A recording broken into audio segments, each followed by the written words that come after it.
The family that prays together stays together. My name is St. Marian Namasambu Joachim Charles.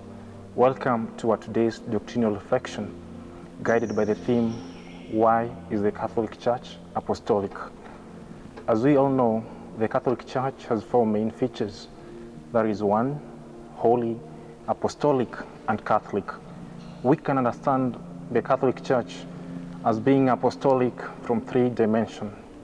That is from a historical perspective, doctrinal, and missionary. Under historical perspective, we see that the church is being apostolic signifies the church stresses its origin, its foundation, and teachings are directed back to the apostles who were chosen and sent by Christ. The Catholic Church is termed to be apostolic because it's founded on the apostles. When we read St. Paul's letter to the Ephesians, chapter 2, verse 20, we see that it's built upon the foundations of the apostles and the prophets, with Christ himself as the cornerstone. In the Gospel according to Matthew, chapter 16, verse 13, Jesus poses a question, who do people say the Son of Man is? There are various answers. Some say Elijah, some say he's one of the prophets. Then here comes Simon Peter, who says, you are the Messiah, Son of the living God. Jesus tells Simon, blessed are you, Simon, son of Jonah, for it's not flesh and blood that has revealed this to you, but my Father in heaven. All your life you have been called Simon, one who hears, but today I call you Peter, which is from the Greek word Petros, meaning the rock. And on this rock I will build my church, and the gates of hell shall not prevail against it. This signifies that Peter was given a special role as a foundational leader among the apostles. Peter is honored as the first pope. From this, we have the apostolic succession. Hence, the authority given by Christ is passed down through the unbroken line of bishops, with the pope as the successor of Peter. Peter as the Pope served approximately from 30 AD until his martyrdom in Rome around 64 to 68 AD. Peter is the first Pope. His tomb is right under the main altar of St. Peter's Basilica in Vatican. After Peter, we have had various popes. Until today, the Church has witnessed 266 popes, with His Holiness Pope Francis being the 266th Pope. Under doctrinal fidelity, according to the CCC, that is the Catechism of the Catholic Church, we see that number 861 bishops are the successors of the apostles, meaning they are called upon to transmit the apostolic teachings due to the apostolic succession.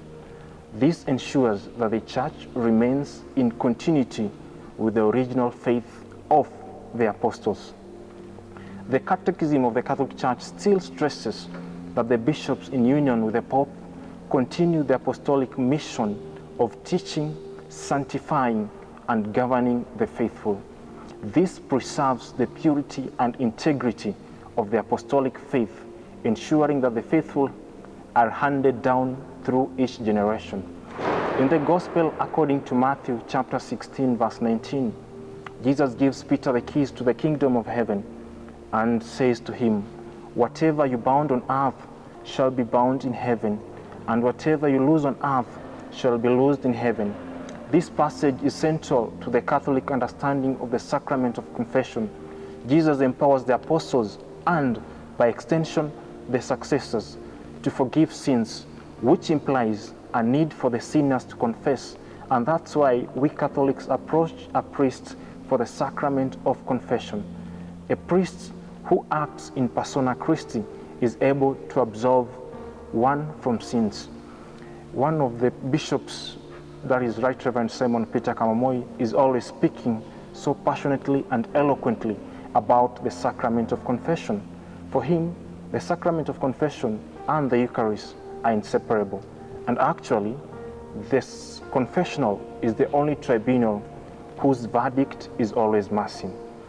Under the missionary aspect, Pope Francis, in his apostolic exhortation, Evangelii Gaudium, the joy of the gospel, says the Catholic Church is apostolic in nature, especially in terms of outreach and service to the marginalized. Just as the apostles were sent to care for the suffering, the Church today must serve the vulnerable and reach out to those on the peripheries.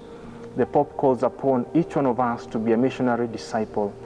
According to the Catechism of the Catholic Church, number 863, we see that apostolic mission is a call for all members of the Church to participate in sharing the faith. Every baptized Christian is called to be missionary, a disciple, a follower of Christ by example in spreading the gospel. According to the Gospel of Matthew chapter 28 verse 19, go and make disciples of all nations. Just as the apostles were sent on the mission, we too are sent into the whole world to preach and to bring others into the faith. We have been commissioned, sent, our hearts on fire and our feet on the move, the missionary spirit. Lastly, Pope John Paul VI, in his encyclical Ecclesiam Suam, his church emphasized that the church's apostolicity is rooted in the continuity with the apostles, and its responsibility is to share the message of Christ. Let's keep praying for His Lordliness Pope Francis, the successor of Peter, the College of Bishops, in a special way, one of the bishops named after the Apostle Peter, Right Reverend Simon Peter Kamamoi, and the fraternity of the priests, the deacons, and the lay faithful, that we may remain to be one, holy, apostolic, and Catholic Church. The family that prays together stays together.